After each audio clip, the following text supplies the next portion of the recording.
जो चल रहा है आपका जेपीएससी को लेकर, और भी दूसरे एग्जाम में प्रैक्टिस सेट काम आएंगे। थोड़े इसके क्वेश्चंस अच्छे हैं जो बनाया गया है हमारी टीम के द्वारा, और ये आपको किसी जो बुक में प्रैक्टिस सेट दिया रहता है उससे अलग हट करके बनाया गया है।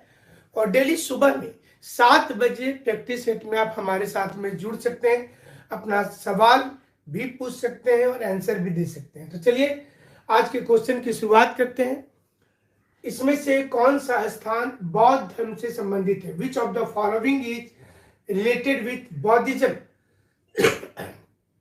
दोनों भाषा में क्वेश्चन है, आपके लिए भी फायदा होगा क्योंकि ये हमारी टीम ने स्पेशली आपके लिए बनाया है क्वेश्चन, तो आपको इसका लाभ आप उठा सकते हैं। तो चलिए आज के क्वेश्चंस में है पहला क्वेश्चन जो है, कल जो हमने आपको बताया था प्रैक्टिस सेट कर, कई हजार लोगों ने उसे देखा और आपने काफी लाइक किया है, और आज भी हमें लगता है कि आपको काफी फायदा होगा इस प्रैक्टिस सेट से। तो इसमें से कौन सा स्थान बौद्ध धर्म से संबंधित है? विच of the following related with Buddhism? Piprahwa, Shishupalgarh, Goalpara और बल्लभी। आपको अपना आंसर करना है कि इसमें से बौद्धिज्म कौन सा ऐसा एक लोकेशन है जो बौद्धिज्म से संबंधित है। शिशुपालगढ़ जो है, थोड़ा सा जानकारी भी दे दें, ये उड़ीसा में है। शिशुपालगढ़ जो है ये उड़ीसा में है। तो अगला क्वेश्चन मैंने कौन कहां से भी आ सकता है, सारे रिलेवेंट ऑप्शंस होते हैं, तो आपको कोशिश करना है कि ज्यादा से ज्यादा आंसर दें। इसका सही उत्तर होगा, आप अगर आंसर कर पाते हैं तो, कोई है जो आंसर कर पाएंगे, इसमें से कौन सा स्थान जो है वो बौद्धिज्म से संबंधित है? और डी ऑप्शन एक आया है भी, और भी लोग जो आंसर करना चाहते हैं बल्लभी, और जो लोग हैं ऑप्शंस में जल्दी से टिक करें कौन सा ऑप्शंस लग रहा है सही होगा। इसमें से कौन सा स्थान, which of the following is related with Buddhism? Piprahwa, Shishupalgarh, Goalpara, Vallabhi. इसमें से कौन सा स्थान है जो गौतम बुद्ध या बौद्धिज्म से जुड़ा हुआ है, बौद्ध धर्म से जुड़ा हुआ है? और ये आंसर है ए भी आया है, और कोई जल्दी से आंसर करें। डी और ए, कई लोगों ने दोनों ऑप्शंस पर, आप डी और ए पर आप लोग हैं, और सही उत्तर आपको बता देते हैं, समय समाप्त हो गया। सही उत्तर है पिपरहवा, ये सही उत्तर होगा। पिपरहवा उत्तर प्रदेश में है, ये भी ध्यान दीजिएगा, ये यूपी में है। ये लोकेशन उड़ीसा का था, ये यूपी में है, और बल्लभी गुजरात में है, वो असम का लोकेशन है गोलपाड़ा। लेकिन इसके साथ कुछ तो होगा इंपॉर्टेंट, अगर ऑप्शंस में चीजें डाली जाती हैं तो आपको ये भी समझना है कि इसके साथ कुछ तो इंपॉर्टेंट होगा। पिपरहवा जो है ये नियर अबाउट गोरखपुर से अगर देखेंगे तो लगभग 100 किलोमीटर पर है ये। तो ये नियर टू गोरखपुर, आप नियर नहीं बोलेंगे, लेकिन गोरखपुर से लगभग 100 किलोमीटर पर पिपरहवा है। और ये जो लूप रेलवे मार्ग है नौगढ़, वहां पर है। यहाँ पर नेपाल सीमा पर अवस्थित है। ये बौद्ध धर्म में यहाँ पर स्तूप मिला है, इस स्थान पर बौद्ध धर्म का स्तूप जो सारनाथ में भी मिलता है, ये स्तूप बौद्ध धर्म में मिला है। और जो एग्जाम वाले लोग जो क्वेश्चन पूछ रहे हैं उसके लिए 11 बजे का शो आएगा, उसमें जो भी लोग एग्जाम से, अभी प्रैक्टिस सेट पर आप फोकस कीजिए, और जो हमारे साथ न्यूज वाली बात होती है, एग्जाम कब होगा, टेट होगा कि नहीं होगा, सोनी कुमारी के मामले का क्या होगा, जेपीएससी परीक्षा पर क्या होने वाला है, इसके लिए आपके लिए हम 11 बजे एक बार फिर से आते हैं। तो 11 बजे के शो में आपके साथ बातचीत होगी हमारी। और आपके लिए प्रैक्टिस सेट हमारा एक तो सुबह 7 बजे शुरू हुआ है, आपके लिए काफी डिमांड लोगों ने किया था, और एक 12 बजे हमारी सहयोगी सोनी और संगीता उस शो को लेकर के आती है, जो 12 बजे में आपके लिए वो झारखंड स्पेशल प्रैक्टिस सेट हो रहा है। सुबह में ये वाला प्रैक्टिस सेट हो रहा है। 11 बजे हम आपके साथ में जुड़ जाते हैं, जो फेमस शो है आपका 11 बजे जो लाइव हमारे साथ होता है। और इसके अलावा बाकी समय पर जो पेड क्लासेज है ऑनलाइन वो चलती रहती है। तो चलिए आगे, जो हम आपको बता रहे थे कि कहीं से भी क्वेश्चन आए तो बना लीजिए। अगर आता है शिशुपालगढ़ का संबंध, तो आप ये लिखेंगे कि भुवनेश्वर के पास और यहाँ पर मिट्टी का एक टीला मिला है, जलाशय मिला है, जो 3री शताब्दी का है। ये एक अलग से क्वेश्चन, 3rd सेंचुरी में रहने वाले लोगों का अवशेष मिला है। ये भुवनेश्वर के पास शिशुपालगढ़ से, जहां पर एक मिट्टी का टीला मिला है, एक जलाशय मिला है और किलाबंदी जैसा किया हुआ है। इससे पता चलता है कि 3री शताब्दी में भी लोग जो रहते थे शिशुपालगढ़ में, उड़ीसा के पास में, तो वो जानकारी मिल रहा है। तो ये भी इंपॉर्टेंट था आपके लिए। और गोलपाड़ा जो है, ये जो है मतलब आपका 1989 में इसकी खोज हुई थी। ये असम में एक डिस्ट्रिक्ट का नाम है। और जो अगला जो ऑप्शन दिया हुआ बल्लभी, ये बल्लभी जो है यहाँ पर जैन धर्म का एक सम्मेलन हुआ था बल्लभी में, और जैनिज्म वाला जो सम्मेलन हुआ था बल्लभी में, जिसमें क्षेमदिति क्षमाश्रमण उसके अध्यक्ष थे, तो बल्लभी। तो सही आंसर इसका होगा ए। और जिन लोगों ने ए में टिक किया था उनका सही है। तो आपको 30 सेकेंड का समय मिलेगा। अगला क्वेश्चन लेकर के आ रहे हैं आपके पास में, और ये क्वेश्चन है, भागलपुर स्थित प्राचीन काल का विक्रमशिला विश्वविद्यालय का निर्माण किस राजा के शासन काल में हुआ था? Vikramshila university of Bhagalpur was established during which king? Option है धर्मपाल, ए में धर्मपाल, बी में गोपाल, सी में दांते दुर्ग और डी में करईकाल। क्वेश्चन ये है कि निम्नलिखित में से किस एक शासक ने विक्रमशिला यूनिवर्सिटी, जो बहुत फेमस था भागलपुर बिहार में, was established during which king? Bhagalpur स्थित प्राचीन काल का विक्रमशिला विश्वविद्यालय का निर्माण किसने करवाया था? और ऑप्शंस बी, सी, और एक तो राजकुमार जी लिखे हैं धर्मपाल, नीता कुमारी सी लिखी है। सी का मतलब हो गया दांते दुर्ग।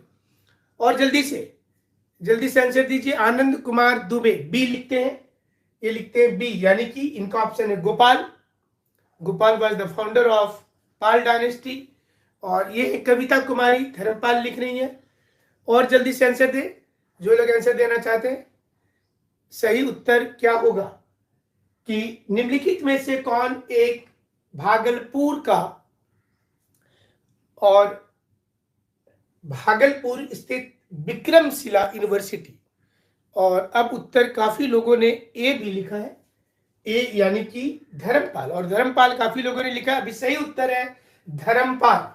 तो जिन्होंने धर्मपाल किया उनका एक्यूरेट सही हुआ है धर्मपाल सही उत्तर था। तो आप लोगों ने सही किया। विक्रमशिला जो भागलपुर जिले में एंटीचक विलेज में ये स्थित है, ये आप लिख ले। आप साथ में अगर कॉपी लेके बैठे हैं तो सिर्फ ये टेस्ट नहीं है, बल्कि इसके इर्द गिर्द से जो क्वेश्चन आते हैं वो भी आपको बनाना चाहिए। परीक्षा में पढ़ने का वही नियम होता है जिसमें कोई भी क्वेश्चन आपका नहीं छूटे। और इसको बनाया था राजा धर्मपाल ने 8वीं शताब्दी में, 8th सेंचुरी में। ये मंदिर, ये जो यूनिवर्सिटी था विक्रमशिला का 8वीं शताब्दी में बनाया गया था।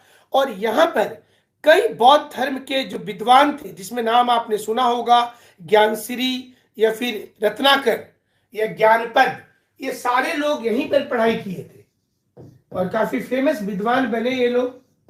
रत्नाकर या ज्ञानश्री, ये सारे लोग यहीं पर पढ़ाई किए थे। तो ये इस स्थान का इसलिए इंपॉर्टेंट भी है कि दीपंकर नाम का बौद्ध भिक्षु जो था, वहां से पढ़ने के बाद तकरीबन 200 बौद्धिज्म ग्रंथ लिखे हैं। दीपंकर काफी फेमस है दीपंकर। और ये भी याद रखिएगा कि दीपंकर बौद्ध भिक्षु, मतलब हजारों की संख्या में बौद्ध भिक्षु जो थे वो भागलपुर स्थित जो था विक्रमशिला यूनिवर्सिटी। और इससे पता चलता है कि पाल वंश के शासकों ने बौद्धिज्म को सपोर्ट किया था, इससे भी पता चल रहा है। संस्थापक इसके गोपाल थे। और एक क्वेश्चन और आता है, who was the first elected king in India? पहला राजा जो चुना हुआ था, ही वाज गोपाल। ये याद रखिएगा।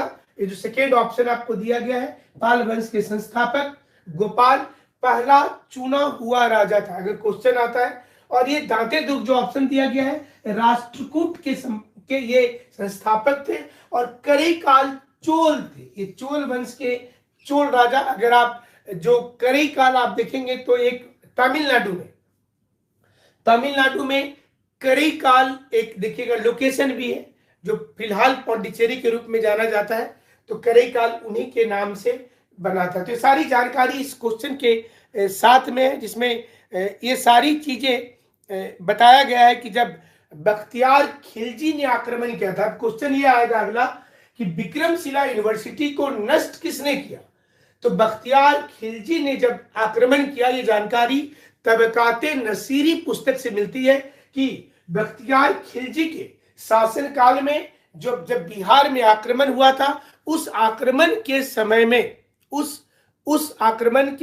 में उन्होंने जो था इसको नष्ट कर दिया था। तो ये काफी इंपॉर्टेंट चीज है, आप लोग इसको जरूर से याद रखिएगा। तो उम्मीद करते हैं कि आप सभी लोगों की तैयारी अच्छी चल रही होगी और आप जरूर से पास करेंगे। चलिए अगले क्वेश्चन की ओर आ जाते हैं जल्दी से। नेक्स्ट क्वेश्चन है,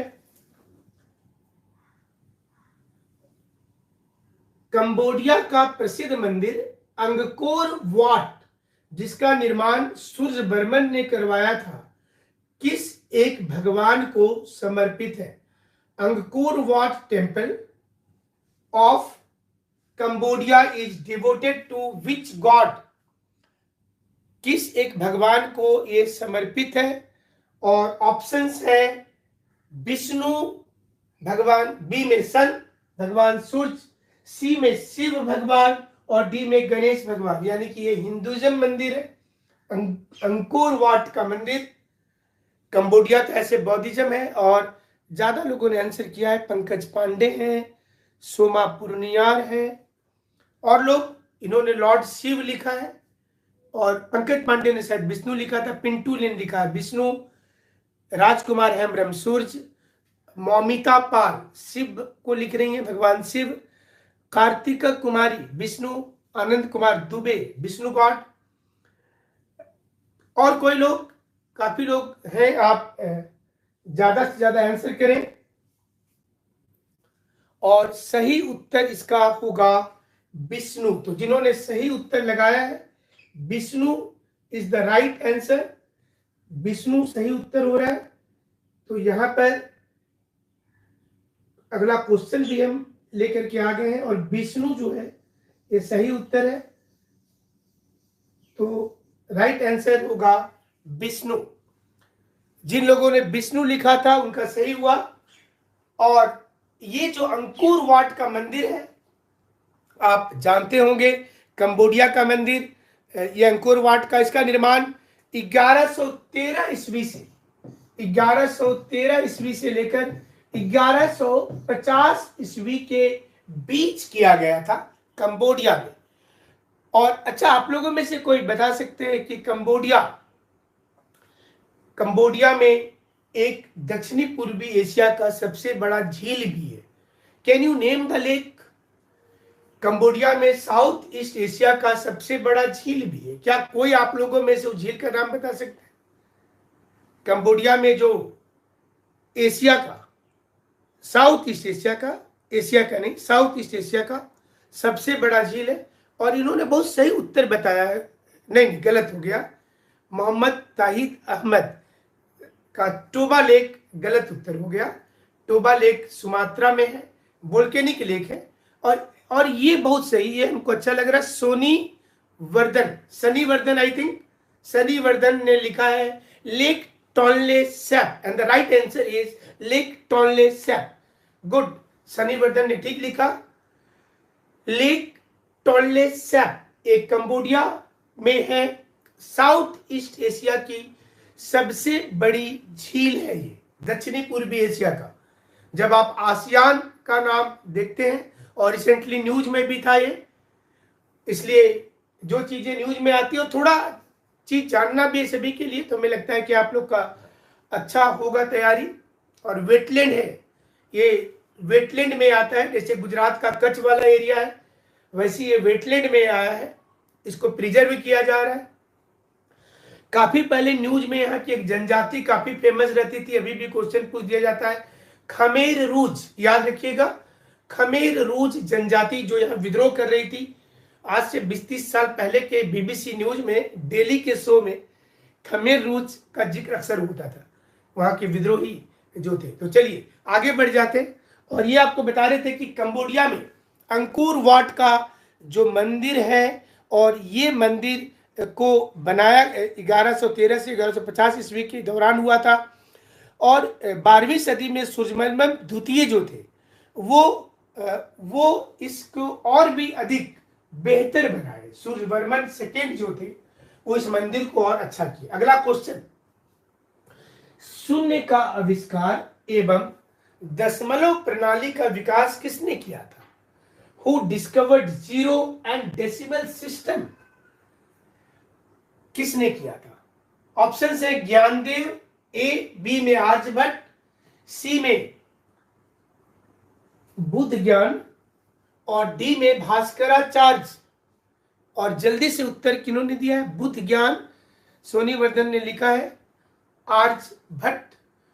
और लोग हैं नागेंद्र नाथ आर्यभट्ट, सुजाता राय लिखती हैं बी यानी कि आर्यभट्ट,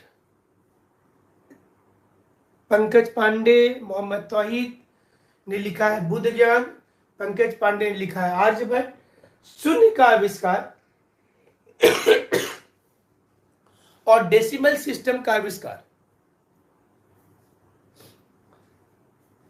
एक बार फिर से आप लोगों को याद दिला दे कि इस सुबह वाले शो में कृपया ये मत पूछिए कि परीक्षा कब होगी, जेटेट का क्या होगा, जेएसएससी क्या होगा, सोनी कुमारी क्या होगा। ये आप लोगों के लिए स्पेशल डिमांड पर शो लाया गया है, जिसमें सिर्फ प्रैक्टिस सेट पर बात करेंगे। और जो भी जानकारी लेना है उसके लिए हमारे साथ 11 बजे के शो में आप लोग जरूर से जुड़ जाइएगा। और ये शो आप लोगों के लिए, आप अपने ज्यादा से ज्यादा मित्रों को बताइए। अगर आपको लगता है कि ये शो अच्छा है जिसमें सिर्फ प्रैक्टिस सेट ABCD आंसर नहीं बताया जा रहा है, और वो पढ़ने का तरीका भी नहीं, आप घर में भी अगर पढ़ते हैं तो ABCD कभी मत पढ़िएगा, उससे नुकसान होगा फायदा की जगह में। आप तमाम चीजों को जाइएगा, क्वेश्चन बनाते समय बाकी चीजों को भी जरूर से सोचिएगा, तब जाकर के आपका बेहतरीन तैयारी हो सकता है। तो चलिए सही उत्तर इसका बता देते हैं, and the right answer is Aryabhata. जिन लोगों ने आर्यभट्ट किया था उन सभी का सही हुआ। सही उत्तर है आर्यभट्ट की शून्य का आविष्कार और दशमलव प्रणाली का विकास जो था वो आर्यभट्ट ने किया था, और ये सही उत्तर होगा। हालांकि डेसिमल सिस्टम की जानकारी जो थी आप याद रखेंगे, सिंधु घाटी सभ्यता में भी थी। इंडस वैली सिविलाइजेशन के लोग भी जानते थे जीरो को। और ये भी सही बोल रहे, मोहम्मद ताहिद आनंद अहमद के हम क्वेश्चंस को ले रहे हैं, उन्होंने ठीक लिखा है। अगर ऑप्शंस में एक चीज और आपको बता दें कि अगर ऑप्शंस में ज्ञानदेव, आर्यभट्ट, बोध ज्ञान और भास्कराचार्य, इनमें से अगर एक ऑप्शन ये रहता एक अज्ञात भारतीय ने अगर रहता, तब आप आंसर उसमें, क्योंकि ये क्वेश्चन जो है अलग अलग एग्जाम में पूछा जा चुका है, और जिसमें एक ऑप्शन ऐसा भी रहता, अगर आर्यभट्ट के साथ एक ऑप्शन ये रहता एक अज्ञात भारतीय ने, तब आप आंसर उसमें करेंगे। तो उन्होंने सही पूछा क्वेश्चन कि कई जगह पर एनसीईआरटी अगर आप पढ़ेंगे तो उसमें लिखा हुआ है कि शून्य का आविष्कार एक अज्ञात भारतीय ने किया था, लेकिन बाद में बहुत से विश्लेषणकर्ताओं ने, इतिहासकारों ने आर्यभट्ट को मान लिया। तो अगर ऑप्शन में नन ऑफ दीज नहीं हो, ऑप्शन में एक अज्ञात भारतीय, एक अननोन इंडियन नहीं हो, उस कंडीशन में आपको आर्यभट्ट पर टिक लगाना है। और अगर क्वेश्चन आएगा कि डेसिमल सिस्टम का पहली जानकारी कहां से मिलती है, तो आप आंसर कीजिएगा कि ये पहली जानकारी सिंधु घाटी सभ्यता से मिलती है। दशमलव प्रणाली की पहली जानकारी सिंधु घाटी सभ्यता से मिलती है, ये जरूर से कीजिएगा। तो हमें लगता है कि आप हाँ, यूपीएससी में पूछा था क्वेश्चन, तो अहमद ने सही बोला है, एक बार पूछा था ये क्वेश्चन कि शून्य का आविष्कार किसने किया था, और उसका उत्तर उसमें चूंकि आर्यभट्ट ऑप्शन में नहीं था और साथ में अननोन इंडियन दिया हुआ था, तो उस कंडीशन में आंसर हुआ एक अज्ञात भारतीय ने। तो बहुत अच्छा, आप लोगों की तैयारी है इससे पता चलता है। और खगोल विज्ञान के जनक थे आर्यभट्ट, और नक्षत्र वैज्ञानिक थे जो बताए थे कि पृथ्वी अपनी धुरी पर घूमती हुई सूर्य का चक्कर लगाती है, अर्थ जो है वो रिवॉल्व राउंड द सन। ये चीज बोलने वाले आर्यभट्ट जो थे ये पहले वैज्ञानिक थे, लेकिन इसको सिद्ध करने वाले पहले वैज्ञानिक कौन थे, कोई बताइए?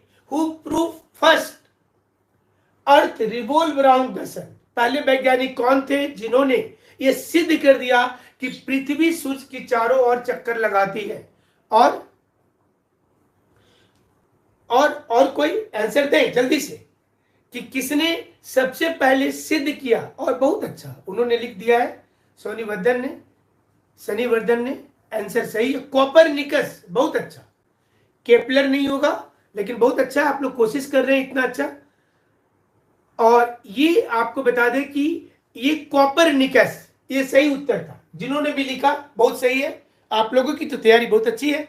चलिए इस बार आप सारे लोग पास करेंगे। भास्कराचार्य जो है ये पृथ्वी द्वारा सूर्य परिक्रमा की काल अवधि बताया था भास्कराचार्य ने। और ये जो नाम है आप देख रहे हैं, ये जरूर से बहुत इंपॉर्टेंट नाम लेकर के आ रहे हैं, ये बुधियायन का। ये जब पूछा जाएगा ना, पाई शब्द का, पाई आप ऐसे तो पाइथागोरस थ्योरम आप जानते होंगे, वो अलग है। पाई शब्द का बुधियायन ने पहला कॉइंड किया था वर्ड को। पाई, जो पाई शब्द है, इसको पहली बार इसकी कल्पना करने वाले, इसकी पाई के मान की गणना करने वाले, पाई का वैल्यू क्या होगा इसकी वैल्यू की गणना करने वाले पहले व्यक्ति बुधियायन थे, भी याद रखिएगा। पाई की वैल्यू की गणना करने वाले कि पाई का मान क्या होगा, इसको पहली बार बोलने वाले व्यक्ति बुधियायन थे। तो इसलिए आप कंफ्यूजन नहीं होना चाहिए आपको एकदम से। और बुधियायन का नाम के साथ आप हमेशा ध्यान में रखिएगा कि पाई के मान का वैल्यू उन्होंने किया था। भास्कराचार्य जब पूछा जाएगा कि पृथ्वी सूर्य के किनारे जो चक्कर लगाती है लगभग कितना समय लगता है, इसको सोचने वाला पहला व्यक्ति कौन था, तब लिखेंगे भास्कराचार्य। पृथ्वी सूर्य के चारों ओर, जो आज आप जानते हैं कि 365 दिन और कुछ घंटे लगते हैं, तो ये चीज की कल्पना करने वाला, पहला कैलकुलेशन करने वाला व्यक्ति कौन था, तब आंसर लिखेंगे आप भास्कराचार्य। तो ये भी थोड़ी सी जानेंगे। और आप जानते हैं कि पाइथागोरियन प्रमेय की व्याख्या भी करने वाले व्यक्ति बुधियायन थे। और the game of snakes and ladder, जो आप सीढ़ी और सांप वाला खेल देखे है ना, ये सीढ़ी और सांप का जो खेल होता है, इसको भी, इसके जनक भी जो थे बुधियायन थे। तो आप जब ऐसे पढ़ाई करेंगे, जो भी टीम आपने बना करके पढ़ाई की है, तो उसके ऑप्शन से और नए क्वेश्चन क्या बनते हैं ये जरूर जानिएगा, ताकि आप परीक्षा में पास कर जाइए। और अगले क्वेश्चंस की ओर चलते हैं। प्राचीन कौन सा नगर सिंधु एवं झेलम के किनारे था? तो आपको बताना है कि प्राचीन कौन सा नगर, which of the ancient city is in between Sindhu and Jhelum? Prayagraj, Ujjaini, Takshashila and Shaktimati. बहुत ज्यादा टफ क्वेश्चन नहीं है, आप आसानी से आंसर दे सकते हैं। प्राचीन कौन सा नगर, जो ऑप्शंस दिए हुए इसमें सिंधु और झेलम के बीच स्थित था, विच of the given city is, और ज्यादा लोगों ने आंसर लिखा है सी यानी कि तक्षशिला। और इसमें हमें लग रहा है कि, और जल्दी से आंसर बताइए बाकी लोग भी आंसर जल्दी से बताएं। और ज्यादा लोगों का आंसर सी आ गया है, और इस बार सारे लोगों ने सही किया है, किसी का गलत नहीं हुआ। मोहम्मद ताहिद है, पिंटू राज है, कविता कुमारी, अशोक कुमार, विक्रम कुमार, सारे लोगों का, राजकुमार हेमरम, सभी लोगों का सही उत्तर है तक्षशिला। इस बार आपने सही किया। अच्छा, ये जो उज्जैनी है, शक्तिमती है, ये भी कहीं की राजधानी तो होगी प्राचीन काल की, तो ये भी आप लोग जानिएगा जरूर। शक्तिमती नहीं होगा, शक्तिमती नहीं होगा। तो ये आप तक्षशिला जो है, ये अगर देखेंगे तो आज के डेट में ये इस्लामाबाद से 20 किलोमीटर दूर है सिर्फ, और यहाँ पर ये हिंदू रस की राजधानी थी किसी ज़माने में। 7वीं 7वीं शताब्दी में इसकी स्थापना हुई थी तक्षशिला की, और वहाँ पर एक छोटा सा तक्षशिला में एक विलेज बनाया गया था, और धीरे धीरे ये प्राचीन महत्वपूर्ण केंद्र बन गया। चाणक्य यहीं के रहने वाले थे, आप जानते होंगे। अंभी राजा जो अलेक्जेंडर के साथ संधि कर लिया था, उसकी राजधानी भी तक्षशिला थी, जो आप सुनते होंगे। अंभी, किंग अंभी इस क्षेत्र में शासन करते थे, और उनकी भी राजधानी तक्षशिला थी। बाद के काल में उन्होंने सिकंदर के साथ में एक संधि की थी। तक्षशिला तो काफी इंपॉर्टेंट है तक्षशिला। तो चलिए, हिंदू और सिंधु को हमने हिंदू बोल दिया इसलिए कि सिंधु से ही हमने किसी क्लास में बताया था कि सिंधु जो है, और सिंधु से ही जो सिंधु वर्ड है, सिंधु से ही हिंदुस्तान बना है। क्योंकि जो मूल लोग सेंट्रल एशिया से आए थे, उनको ह और स बोलने में दिक्कत होता था। तो बाद में जब अरबियन लोग भारत आए, तो अरबियन लोगों ने ये कहा कि हमारे जो पूर्वज भारत आए थे सेंट्रल एशिया से, वो जहां जहां पर ह बोलना चाहते थे, वहां पर ह का बदला स बोल दिया। तो इंस्टेड ऑफ ह दे यूज्ड टू से स।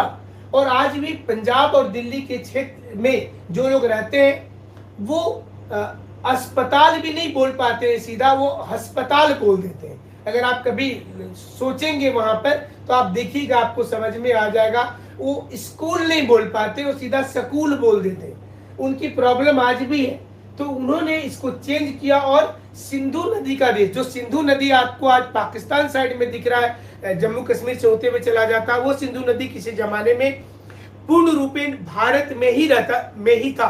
और जैसे जैसे मालवा का पठार ऊपर उठने लगा, सिंधु शिफ्ट होते हुए वेस्टवार्ड चला गया। तो इंडस रिवर जब वेस्टवार्ड चला गया, आज तो पाकिस्तान में पूरा है। उस समय जब वैदिक सभ्यता भारत में चल रही थी, तो उस समय लोगों ने इसको सिंधु नदी का देश, मतलब land of Sindhustan. So Sindhu, it means they want to say Hindu, but it pronunciation is like that Sindhu. स को वो ह बोलना चाहते थे। तो बाद में जब अरब लोग भारत आए, तो उन्होंने इसमें सुधार किया, और सुधार करके बोला कि अब ये हिंदू होना चाहिए था। So the land of Sindhustan, that is land of Hindustan. तो हिंदुस्तान बना। अगर सिंपल पूछा जाएगा हिंदुस्तान शब्द किसने रखा, अरब वासियों ने। आंसर कीजिएगा, अरब वासियों ने। और हमारा धर्म जो है हिंदुओं का, वो सनातन धर्म है। हिंदू एक जीवन शैली है। सुप्रीम कोर्ट ने भी कहा हिंदू एक जीवन शैली है। Hindu is not religion, religion is Sanatan. तो आगे बढ़ जाते हैं। चलिए, कुछ एक्स्ट्रा जानकारी आपको दे देते हैं ताकि आपको फायदा हो जाए। और अगर लग रहा है कि फायदा हो रहा है, तो आप ज्यादा से ज्यादा लोगों को शेयर कीजिएगा, ज्यादा से ज्यादा लोगों को बताइए कि क्लासेज चल रही है आप लोगों के लिए, और लगता है कि अच्छा चल रही है, तो आपको इच्छा होगी तो लाइक करिएगा, नहीं तो डिसलाइक कर दीजिएगा। इसमें क्या है? निम्नलिखित में से किस स्थान के लोगों ने भारत पर पहला आक्रमण किया? इसमें से कौन से लोग थे जो भारत में फर्स्ट आक्रमण किए थे? वो फर्स्ट इन्वेडेड इंडिया? अरब वाले, शक, कुषाण और ग्रीक। कौन लोग थे जो भारत में पहला आक्रमण किए थे? और मोहम्मद तौहीद आनंद का उत्तर है ग्रीक लोगों ने। और लोग क्या बोलते हैं? और लोग क्या बोलते हैं? ग्रीक सोमनाथ कुमार, ब्रजेश कुमार, पिंटू रजक, मीरा किस्कू, शेखर मुर्मू। काफी अच्छा आप लोग का तैयारी है। कविता कुमारी, पंकज पांडे, सुजाता राय, सारे लोगों ने बोला है ए। आदित्य कुमार ने सी बोला था। कुषाण भी आया है, राजकुमार हेम्ब्रम है, राजेश कुमार यादव है, विक्रम कुमार पासवान ने डी बताया है। ग्रीक, राकेश कुमार ने सी बोला है, कुषाण। भारत में सबसे पहला आक्रमण ग्रीक लोगों ने किया है। सही है। आप लोगों ने सही बताया, सोनल ने भी सी बोला है, लेकिन डी आंसर सही होगा। और ये सही उत्तर दिया है आप लोगों ने। यूनानी सम्राट डेरियस, यूनानी सम्राट, अभी देखिए एक क्वेश्चन और नया बना दिए। वह पहला शासक कौन था ग्रीक का जिसने भारत में पहला आक्रमण किया?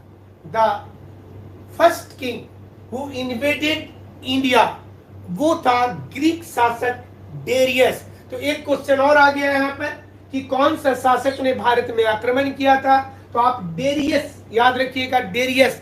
तो दूसरा क्वेश्चन भी यहाँ पर बनता है आपका कि यूनानी सम्राट डेरियस ने पहला आक्रमण भारत पर कब किया था? 513 बीसी बिफोर क्राइस्ट, 513 बीसी। आज से देखेंगे तो 2021 से जीरो में जाएंगे, 2021 साल यहाँ, और 513 2021 में जोड़ दीजिए तो कितना हो जाता है?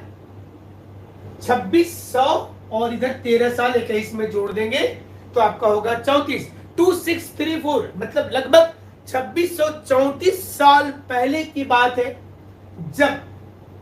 जब ये आक्रमण किया गया था ग्रीक डेरियस के द्वारा 513 बीसी में। 2600 साल पहले की बात है। तो सोचिए इतना पुराना, हम लोग उस समय पहला आक्रमण हो गया था ग्रीक का। तो अगर आपको हम ये बता दें साथ में कि उसके बाद जो था, ग्रीक के बाद शक, जिसको सिथियन बोला जाता है, ये पहली और दूसरी शताब्दी में भारत पर आक्रमण किया। दूसरे नंबर पर, अगर अब इसी क्वेश्चन को थोड़ा और मुश्किलात कर दिया जाए कि दूसरा नंबर पर आक्रमण करने वाला कौन था, तो वहां ग्रीक नहीं करेंगे, वहां करेंगे शक लोगों ने किया। सेकेंड नंबर पर शक, जिसको सिथियन बोला जाता है। सेकेंड नंबर पर पहली और दूसरी शताब्दी में लिखेंगे शक। पहला नंबर पर ग्रीक, दूसरे नंबर पर शक, और तीसरे नंबर पर लिखेंगे कुषाण। सबसे पहला आक्रमणकारी ये थे, दूसरे नंबर पर ये थे, तीसरे नंबर पर ये थे, और अरब वाले चौथे नंबर पर थे, फोर्थ नंबर पर थे। जो अरब वाले लोग थे वो चौथे नंबर पर थे। कुषाण ने पहली शताब्दी के अंतिम समय में भारत में आक्रमण करना शुरू कर दिया था, और भारत में ये सारे लोग धन लूटने आते थे। अरब में जो आए थे वो सारे लोग धन लूटने, मोहम्मद बिन कासिम, मोहम्मद गजनबी और मोहम्मद गोरी, जो अरबियन लोगों ने भारत में आक्रमण किया था, उनका भी उद्देश्य सिर्फ धर्म के आधार पर नहीं था, बल्कि सिर्फ लूटना था। तो हाँ, युद्ध तो असफल ही हुआ ना, शासन नहीं कर पाए ये लोग। अरबियन लोग जितना स्ट्रांगली शासन किए भारत में, वो बाकी लोग नहीं कर पाए। और अगला क्वेश्चन यहाँ पर क्या है देख लेते हैं। आप लोग की तैयारी हमें लगता है अच्छी चल रही है, और आप इसी प्रकार से तैयारी करेंगे तो इस बार आप लोग स्टेट कमीशन के परीक्षा जरूर पास कर जाएंगे। और जो लोग एसएससी वाले भी हैं उनके लिए थोड़ा सा हार्ड क्वेश्चन ये लग रहा होगा, बट जो यूपीएससी और जेपीएससी बीपीएससी को टारगेट किए उनको इस लेवल में जाना पड़ेगा। दक्षिण भारत में आंध्र प्रदेश में इक्ष्वाकु राजवंश किस एक धर्म का समर्थक था? Ikshvaku dynasty is related to which religion? Ikshvaku राजवंश दक्षिण भारत का जैन, आजीवक, बौद्ध, वैष्णव किसका समर्थक था? और बौद्ध लिखा है पवन कुमार और मोहम्मद ताहिद आनंद। मोहम्मद ताहिद आनंद की काफी आंसर सही हुए हैं, आज कल भी हुए थे। वैष्णव फाउंडर कपिलेंद्र शनिवर्धन ने लिखा है। मोहम्मद कविता कुमारी, अशोक कुमार और मीरा किस्कू ने सी लगाया है। सभी लोगों ने बौद्ध लिखा है, बहुत जल्दी से आंसर आ रहा है। मीरा किस्कू का सी है। सौगत बनर्जी, पिंटू रजक का भी सी, पिंटू रजक ने डी बोला है। वैष्णव दक्षिण भारत में आंध्र प्रदेश में इक्ष्वाकु राजवंश किस एक धर्म का समर्थक था? सोनल चौबे सी। वैदिक योगा वाले जो चैनल है उनका नाम है ये, जैन लिखते हैं। राकेश्वर यादव डी लिखते हैं। वैदिक वाले जैन हैं। चलिए सही उत्तर बता देते हैं जल्दी से। सही उत्तर है इसका बौद्धिज्म। तो जिन लोगों ने सी लिखा था उनका सही है सी सही हो गया। जिन लोगों ने सी लिखा था उनका सही है बौद्धिज्म। दक्षिण भारत में आंध्र प्रदेश में इक्ष्वाकु राजवंश जो था ये 225 से 325 तक, लगभग 100 साल तक, 225 से 325 ईस्वी तक। ईस्वी बोलेंगे मतलब देखिए एक हिस्ट्री में बीसी और एडी वर्ड होता है। अच्छा, आप लोगों में से कितने लोग एडी का फुल फॉर्म बता सकते हैं? आप लोगों में से कितने लोग एडी का फुल फॉर्म बता सकते हैं? एडी एडी का फुल फॉर्म जल्दी से बताइए। बीसी तो सबको जानते हैं, बिफोर क्राइस्ट। एडी का फुल फॉर्म कितने लोग बताएंगे? एन्नो डोमिनी, बहुत अच्छा, एन्नो डोमिनी। और ये ईसा मसीह जी के जन्म के बाद की, मतलब आफ्टर डेथ बहुत से लोग समझ जाते हैं। एन्नो डोमिनी मतलब ईसा मसीह के जन्म के पहले और ईसा मसीह के जन्म के बाद इतिहास की घटनाएं। जब ईस्वी की बात करते हैं दैट इज एडी, और जब बीसी बोलते हैं तो आप आज से उतना साल पीछे को जोड़ दीजिएगा तो बीसी निकल जाएगा, ठीक है, एन्नो डोमिनी। तो ये जो थे जिसके इक्ष्वाकु वंश वाले, इसमें ये समझना होगा कि ये वंश जो थे इसमें कुल 7 राजा थे। इस वंश में कुल 7 किंग हुए, और ये जितने भी राजा थे ये राजा हिंदू धर्म के समर्थक थे। इसको समझिएगा, ये राजा हिंदू धर्म के समर्थक थे, लेकिन मैंने इस वंश के जो भी राजा थे वो वैदिक अध्यात्म का पालन किया था। लेकिन चूंकि इसमें जितनी भी रानी थी वो सभी रानी बौद्धिज्म से थी, इसलिए इस राजवंश ने बौद्धिज्म को सपोर्ट कर दिया। और हिंदुइज्म होने के बावजूद राजा जितने भी थे वो बौद्ध को समर्थन दिए। इसलिए क्वेश्चन इंपॉर्टेंट हो जाता है। इसमें जितनी रानियां थी वो सभी बौद्ध धर्म को मानने वाली थी, और इसलिए इस वंश के जो वैदिक राजवंश से संबंधित राजवंश था इक्ष्वाकु राजवंश, और ये राजवंश जो था ये धीरे धीरे बौद्धिज्म की ओर चला गया और बौद्ध को बहुत ज्यादा इसने सपोर्ट किया था। तो आपका ये प्रतिदिन सुबह 7 बजे, तो सुबह में 7 बजे ये शो आपका आएगा प्रतिदिन। ये एग्जाम में कैसे आप अपने आप को तैयार रखे हैं वो चेक करने के लिए कुछ क्वेश्चंस रहेंगे जिस पर आपको नॉलेज भी दी जाएगी, ताकि आपके दूसरे क्वेश्चंस जल्दी से सही हो। और आपकी तैयारी परखने का ये सबसे अच्छा मौका होगा, क्योंकि ये डायरेक्ट किसी किताब की फोटो नहीं है जो आप देखते हैं। इन दिनों बाढ़ आया हुआ है प्रैक्टिस सेट चलाने का, और अधिकांश लोग मार्केट की जो किताब है उसकी फोटो खींचे और आपको चिपका करके दिखा दिए और आप लोग उनसे पढ़ ले। तो चलिए, आपकी तैयारी तो हमको लगता है काफी अच्छी चल रही है। इलाहाबाद कौशाम्बी अभिलेख मूल रूप से किसके द्वारा बनवाया गया था, जिसमें बाद में समुद्रगुप्त की अभियान की चर्चा मिलती है। Allahabad rock edict is related with which king? Later on, Samudragupta mentioned himself in the edict. Chandragupta I, Ashoka, Pulkesin II and Rashtrakut. सही उत्तर क्या है? चलिए, बहुत तेज आंसर आया है शेखर मुर्मू का, और उन्होंने बी लिखा है शेखर मुर्मू ने, और बी यानी कि क्या? अशोका।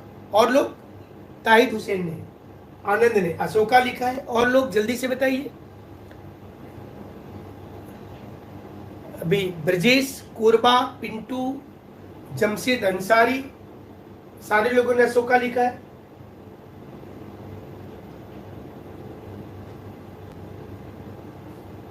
माइनर एडिक्ट 2 शनिवर्धन लिखते हैं। प्रभात कुमार, प्रशांत कुमार, राकेश्वर यादव, कविता कुमारी ने बी लिखा है।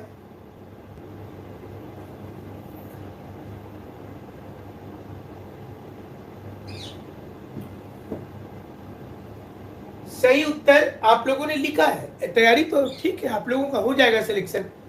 B right answer is Ashoka. Right answer is Ashoka.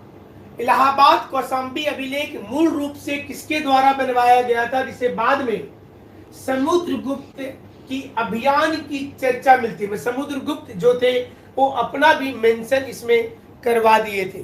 तो सही उत्तर इसमें इलाहाबाद अभिलेख जो है वो अशोक से जुड़ा हुआ था, और इलाहाबाद कौशाम्बी जो मूल रूप से अशोक का था, और इसमें बाद में मुगल शासक अकबर ने प्रयाग के किले का निर्माण कराया था और उसी ने इसका नाम इलाहाबाद रख दिया। बेसिकली ये जो हम लोग जो पढ़ रहे हैं इलाहाबाद, इसलिए हमने यहाँ ब्रैकेट में कौशाम्बी लिखा है। इलाहाबाद ये बेसिकली इसका नाम कौशाम्बी अभिलेख था, ये भी ध्यान रखिएगा। अगर क्वेश्चन दिया जाता है कि इलाहाबाद अभिलेख का पुराना नाम क्या था, कौशाम्बी अभिलेख था। जिस समय राजा अशोक ने जब इसको बनवाया था रॉक एडिक्ट को, उस समय इसका नाम कौशाम्बी था।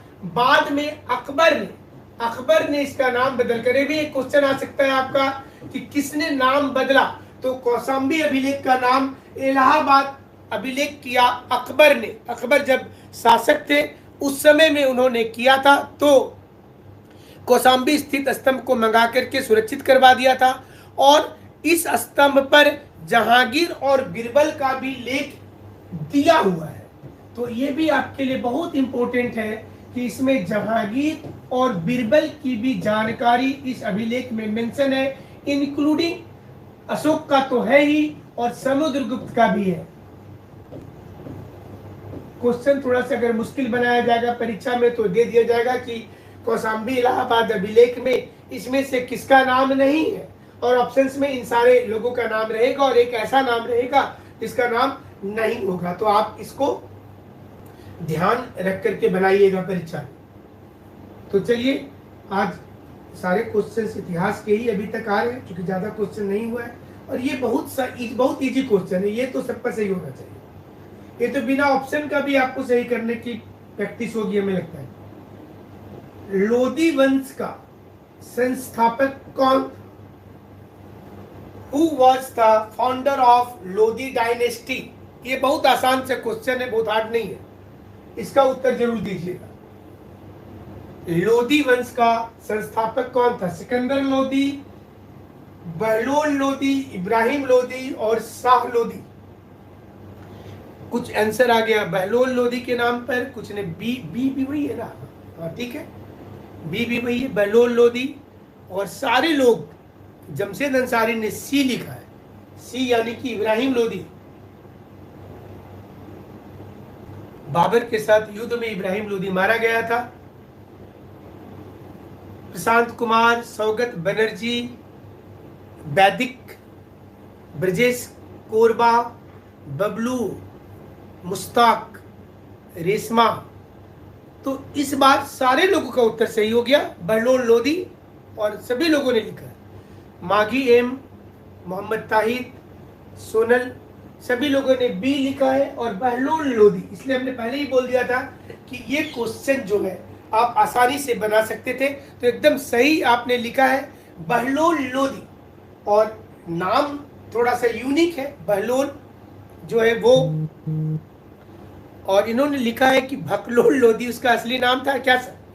बहलोल लोधी जो है ये इन्होंने इसकी स्थापना की थी इसका, और 1451 से लेकर के 1489 तक, 1451 से 1489 तक इनका शासन था।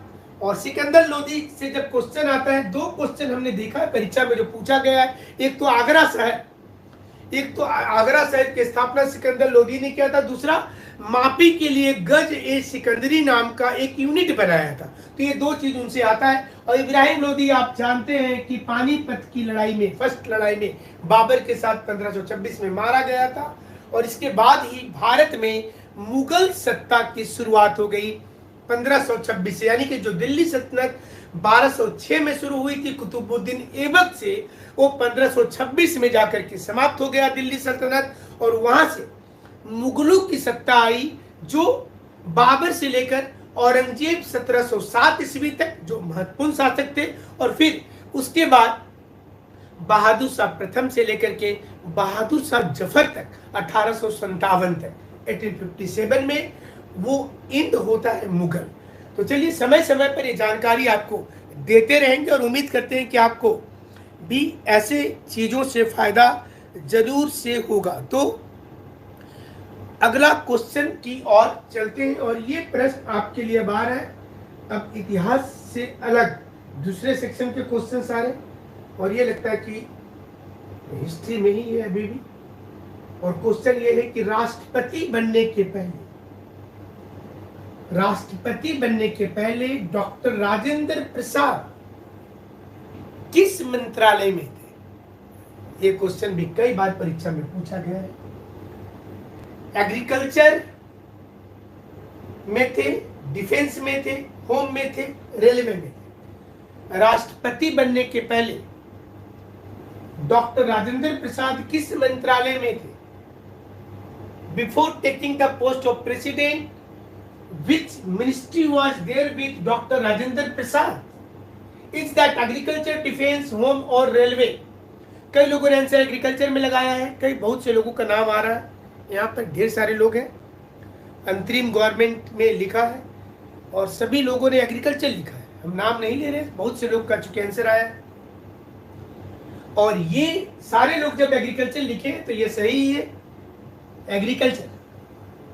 राजेंद्र प्रसाद राष्ट्रपति बनने के पहले जो भारत में जो पद संभाले थे उसमें जो उनको जिम्मेवारी दी गई थी वो एग्रीकल्चर की दी गई थी।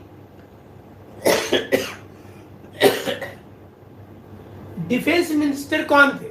प्रथम डिफेंस मिनिस्टर कौन थे बताइए, नाम बताइए जल्दी। पहला डिफेंस मिनिस्टर कौन थे? फर्स्ट रक्षा मंत्री कौन थे? यस, बलदेव सिंह सनीवर्धन, सही है, बलदेव सिंह पहला रक्षा मंत्री थे, बलदेव सिंह। पहला गृह मंत्री तो आप जानते ही होंगे, वल्लभ भाई पटेल। रेलवे मंत्री का नाम बताइए। पहला फर्स्ट रेलवे मिनिस्टर कौन थे? फर्स्ट रेलवे मंत्री। अंतरिम सरकार में पहला रेल मंत्री कौन थे? First rail minister John Matthai. Shanmukham Chetty तो वित्त मंत्री में बाद में आ गए थे। इज दैट जॉन मैथाई और समथिंग एल्स? जॉन मैथाई में लगता है कि लियाकत अली, ज्यादा लोगों ने जॉन मैथाई लिखा है। जॉन मैथाई पहला रेल मंत्री आसफ अली थे और उसके बाद वो रिजाइन कर दिए थे, तब जॉन मैथाई बने थे। कुछ महीने के लिए, कुछ दिनों के लिए आप बोलिए, आसफ अली को यह पद दिया गया था और इसके बाद जॉन मैथाई इस पद पर आ गए थे। अधिकांश लोग जॉन मैथाई को जानते हैं क्योंकि ये मुश्किल से 20-22 दिन ही इस पद को संभाले थे। उस लिहाज से अगर देखा जाए तो आसफ अली ही होना चाहिए और जॉन मैथाई रेगुलर थे काफी दिनों तक। और भी जो पहली सरकार बनी थी इसमें पहला अगर आप देखें तो संचार मंत्री, सारे चीजें हैं, लेकिन उतना अभी समय नहीं है आप लोगों को बताने का। तो अगली क्वेश्चंस की ओर चलते हैं। नेक्स्ट क्वेश्चन है आपके लिए। 22 अगस्त 1907 को मैडम बीकाजी गामा ने भारत का पहला तिरंगा झंडा, मैडम बीकाजी गामा ने भारत का पहला स्वाधीनता झंडा किस शहर में फहराया था? किस शहर में फहराया था? मैडम बीकाजी गामा ने किस शहर में फहराया था? First flag hosted by madam Bhikaji Cama in India in which city? Stuttgart, Berlin, San Francisco और वैंकूवर? सी लोगों ने लिखा है सैन फ्रांसिस्को को, स्टुअर्ट आंसर भी लिखा है। मैडम बीकाजी गामा ने पहला झंडा कहां फहराया था? जो भी शहर दिए गए उसके कुछ ना कुछ इतिहास में कुछ रीजन है, इतिहास में कुछ उसके, और सभी लोगों का, ज्यादा लोगों का उत्तर जो आ रहा है वो आ रहा है स्टुअर्ट के लिए। स्टुअर्ट, स्टुअर्ट, ठीक है, अभी उन्होंने पूरा लिख दिया आनंद कुमार दुबे ने, स्टुअर्ट जर्मनी।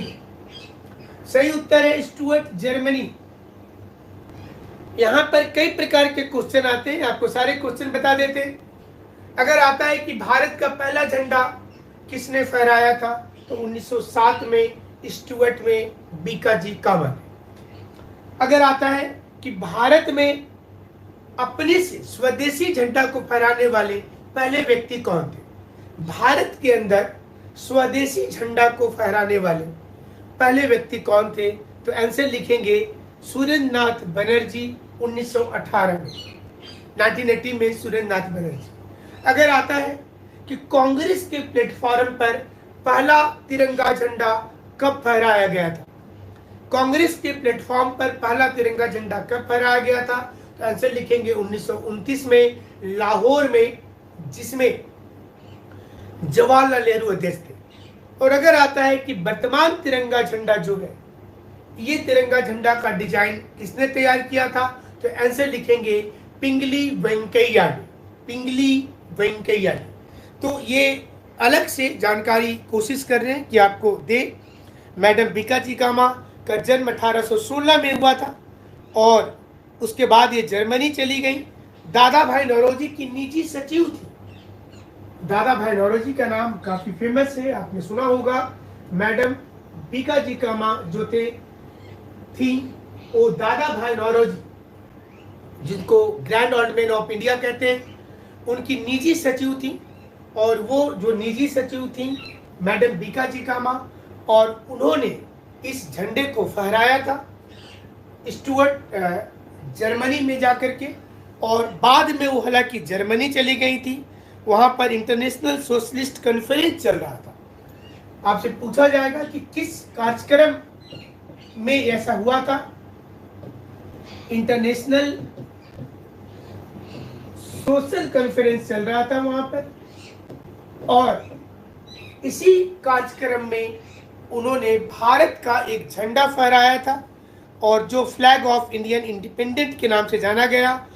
उसके पहले कलकत्ता में जिस फ्लैग को अपनाने की बात की गई थी, उसी से मिलता जुलता ये फ्लैग था। सैन फ्रांसिस्को जो नाम है, सैन फ्रांसिस्को, इसका नाम गदर पार्टी के साथ जुड़ा है, गदर पार्टी के साथ। और अगले क्वेश्चन पर आ जाते हैं।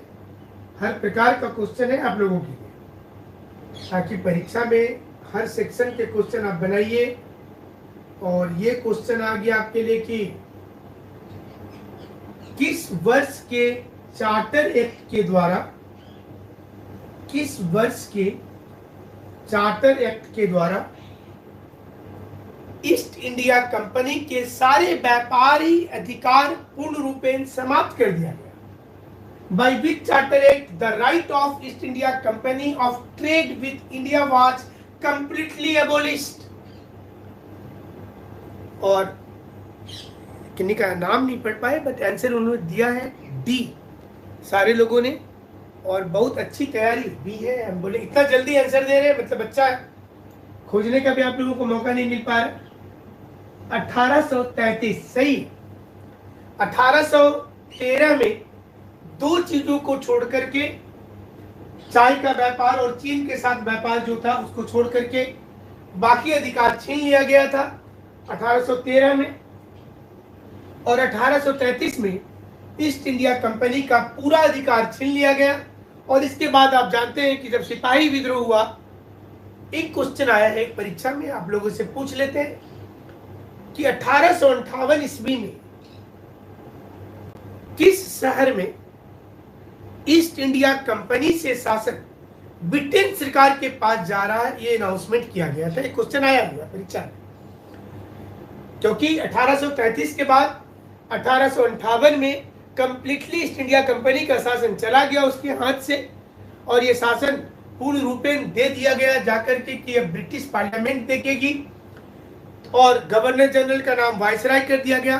तो क्वीन विक्टोरिया का जो डिक्लेरेशन लेटर था 1858 में, इसको लॉर्ड कैनिंग ने पढ़ा और बहुत अच्छा आंसर दिया है। Math magic by Ajay Kumar. Math का मैजिक ये बताते होंगे, ठीक समय लगता है। और सही बताया इलाहाबाद। 3 आंसर 4 आंसर आया है। शंकर कुमार मिश्रा, तौहीद आनंद है और अहमद है। सन्नीवर्धन, दिनेश कुमार पाल, पिंटू ने पंजाब लिख दिया, गलत है। इलाहाबाद से आप लोगों ने सही लिखा है, इलाहाबाद। बरजेश कोरबा और सही है इलाहाबाद। इलाहाबाद उत्तर सही है। और ये 1813 के बाद 33 में पूर्ण रूपेण अधिकार दे दिया गया था। एक और क्वेश्चन ले लेते हैं आप लोगों के लिए।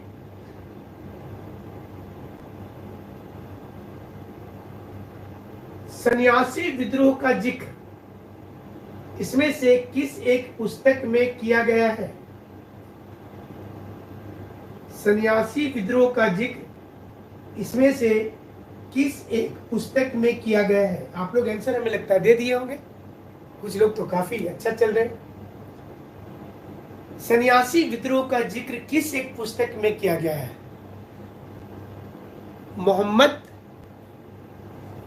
तौहीद अहमद है, हम तभी से आनंद बोल रहे थे, अहमद। और आनंद मठ, ढेर सारे लोगों का उत्तर आ रहा है। शंकर कुमार मेहता, अनीता, कविता, रेशमा, ब्रजेश, गीता, सारे लोगों का उत्तर आ रहा है। और सही उत्तर जो होगा वो है आनंद मठ। तो चलिए, राजसिम्हा पुस्तक किसने लिखा था? ये वाला जो बुक है ये किसका है? कोई आइडिया है किसी को? और ये संजीवनी पुस्तक किसने लिखा था? सत्यार्थ प्रकाश। चलिए भी बता ही दीजिए आप लोग जल्दी से। अभी तो उत्तर सारे लोगों का सही हुआ, आनंद मठ इज द राइट आंसर। लेकिन हमने आपसे क्वेश्चन पूछ दिया दूसरा, राजसिम्हा, सत्यार्थ प्रकाश और संजीवनी पुस्तक किसने लिखा? जल्दी से आंसर कीजिए। सबसे तेज आंसर कौन करते हैं?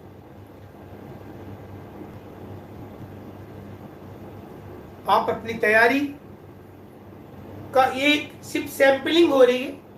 आज समाज, सत्यार्थ प्रकाश, सत्यार्थ प्रकाश, आज समाज, थोड़ा सा मैचिंग नहीं किया। किसने लिखा था?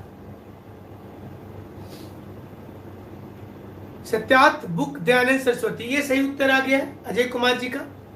सत्यार्थ जो पुस्तक था दयानंद सरस्वती, सत्यार्थ प्रकाश, ठीक है। विवेकानंद, राजसिम्हा, पिंटू कुमार ने लिखा है। और जल्दी से सबसे तेज उत्तर कौन सा है? सत्यार्थ प्रकाश वाला अभी तक आ रहा हो तो सही चल रहा है आप लोगों का। संजीवनी भी हमने पूछा है, 3 पुस्तक का नाम पूछा है। दयानंद सरस्वती तो चलिए सबको का सही चल रहा है। सत्यार्थ प्रकाश, यहां से स्वराज वर्ड लिया गया था, ये तो सही है।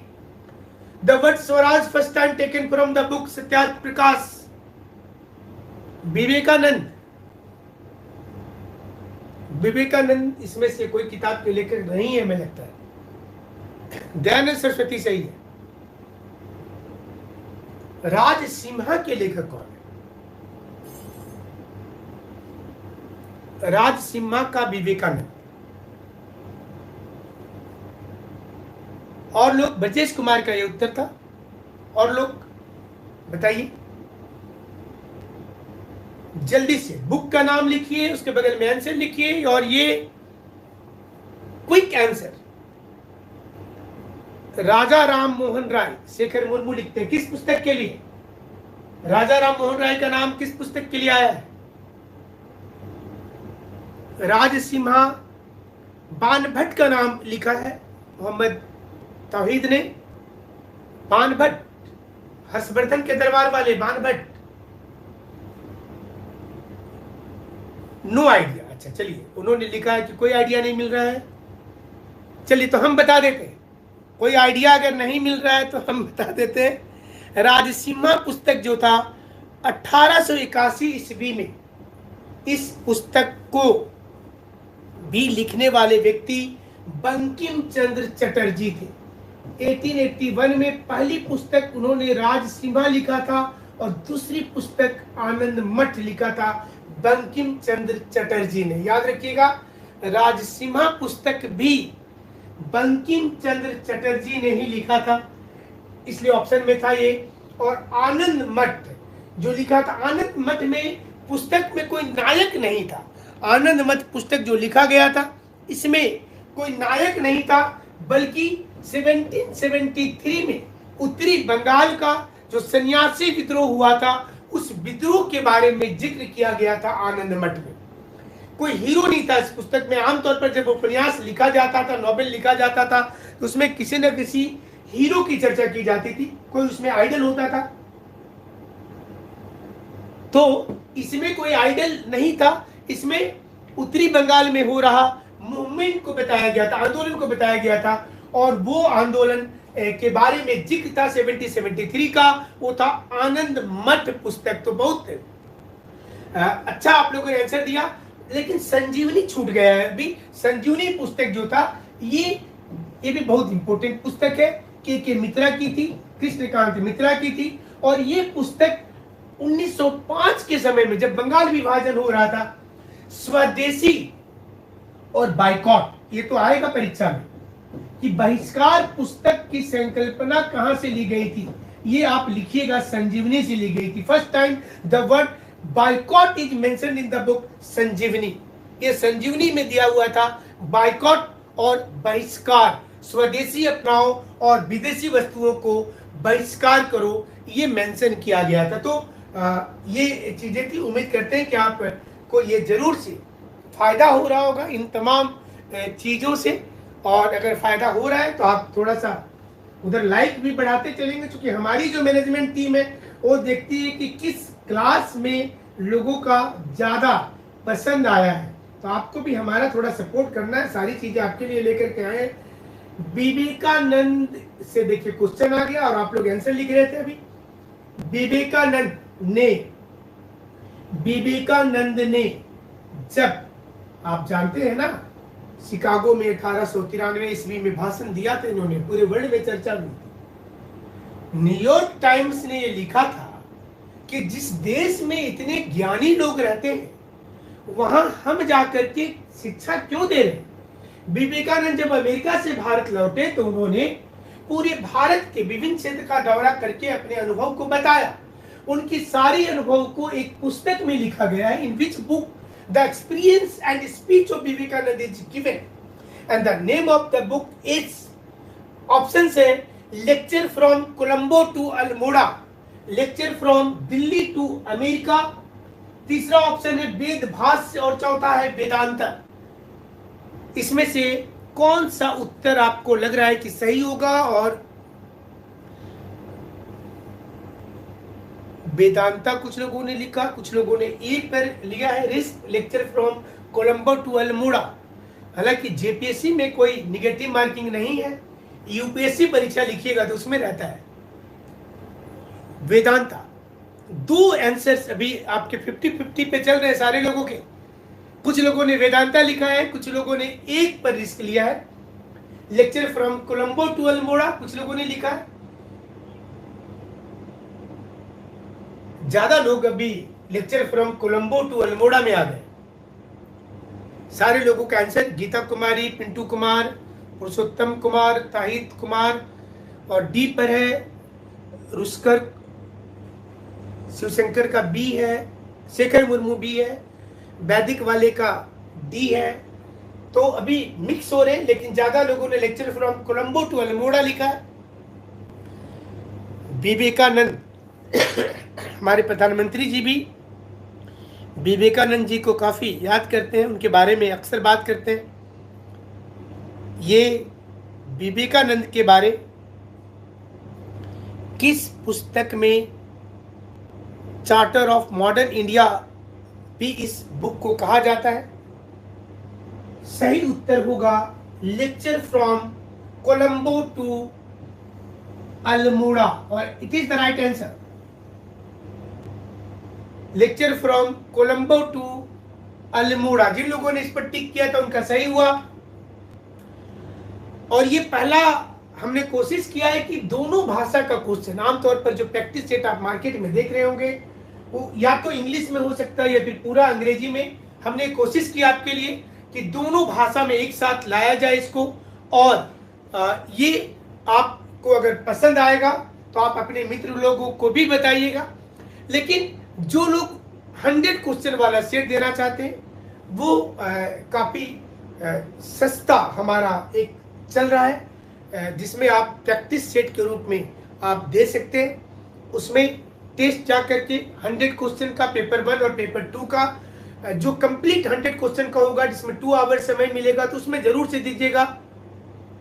तो हमें लगता है कि आपको पता भी चल पाएगा, उसकी एक अलग एक्सप्लेनेशन है। और उसी में से कुछ क्वेश्चन अलग अलग सेट का हम आपके लिए लेकर के आएंगे प्रतिदिन सुबह में 7 बजे। ये याद रखिएगा, morning 7 AM in the morning 7 बजे डेली हम आएंगे। और नहीं, जो अभी सस्ता हो गया अजय जी, जो पहले महंगा था स्टूडेंट्स की डिमांड पर, अभी आपको टोटल जो टेस्ट है अभी सिर्फ एक टेस्ट का सिर्फ अभी 50 रुपीज ही लग रहा है व्याख्या के साथ में। और बड़ी टीम है क्वेश्चन बनाने वाले, आप समझ सकते हैं कि जो दोनों भाषा में प्रश्न बनाते होंगे कितना खोजते होंगे, क्योंकि किसी भी जगह से फोटो खींच के दिखाना नहीं है। तो अभी सस्ता कर दिया गया है आप सभी लोगों के लिए, और आप जरूर से आप हमारे साथ जुड़ेंगे। और 9431156794 हमारा जो व्हाट्सएप नंबर है उस पर मैसेज करेंगे। हमारे साथ आपकी अब जो मुलाकात है सुबह में 7 बजे होगी। जो लोग पेड क्लासेस कर रहे हैं, जैसे उनकी क्लासेस 8:30 इन द मॉर्निंग चलती है, इवनिंग में चलती है, वो चलती रहेगी उसी प्रकार से। और 11 बजे के शो में आपके साथ लाइव आते हैं, और 12 बजे दोपहर के 12 बजे हमारी सहयोगी जो है वो शो लेकर के आती हैं, जेपीएससी स्पेशल, झारखंड से जुड़े हुए तमाम प्रश्न और साइंस, जनरल साइंस के क्वेश्चंस का सोनी और संगीता मैम, तो उनके साथ में आप जरूर से देंगे। तो चलिए, अब अभी चूंकि बैठा करके टेस्ट लेना पॉसिबल नहीं है, जिस प्रकार के माहौल चल रहे हैं झारखंड में, पूरे भारत में किसी से छुपा हुआ नहीं है, तो आज हम इतना ही क्वेश्चन आपको बताते हैं। इसके बाद कल आगे इसको जारी रखेंगे सुबह में 7 बजते साथ